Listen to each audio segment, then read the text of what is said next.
High সবাইকে, সকাল সকাল বেরিয়ে পড়েছি সেজেগুজে সবাই মিলে যাব মায়ের দর্শনে। সেটা দেখেই খানিকটা বুঝতে পেরেছো। তো দেখো আমরা ট্রেনে উঠেও গিয়েছি, আর এত ভিড় ছিল ট্রেনে কি বলবো।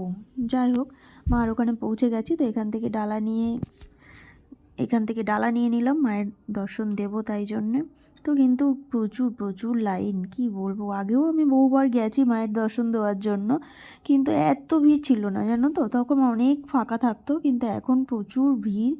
আর যাই হোক, ঘন্টা দুয়েক মতো লাইনে দাঁড়িয়েছিলাম, কিন্তু সত্যি কথা বলতে লাইনে যে এতক্ষণ দাঁড়িয়ে আছি সে কষ্টটাই মনে হচ্ছিল না, যখন মায়ের দর্শনটা সত্যিই পেলাম।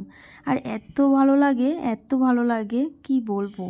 তো মাকে এটাই বললাম যে আবার যেন তোমার দর্শন খুব শিগগিরই যেন দিতে আসতে পারি, কারণ আমার তো সব সময়তেই যেতে ইচ্ছা করে, কিন্তু কি করব, সময়ের অভাবে সত্যিই আর হয় না, কিছু করার নেই। আর এত ভিড় যে মহারাজকে নিয়ে যাওয়াটাও খুব মুশকিলের ব্যাপার। যাই হোক, মায়ের দর্শন পেয়ে গেছি। এতক্ষণ কষ্টের পরে মায়ের দর্শন পেয়েছি, খুবই ভালো লাগছে। আর পুজোটাও খুব ভালোভাবে দেওয়া হয়েছে, যেটার জন্য এসছিলাম, কারণ পুজোটা খুব সুন্দরভাবে দিলে না মনটা অনেকটা শান্তি হয়।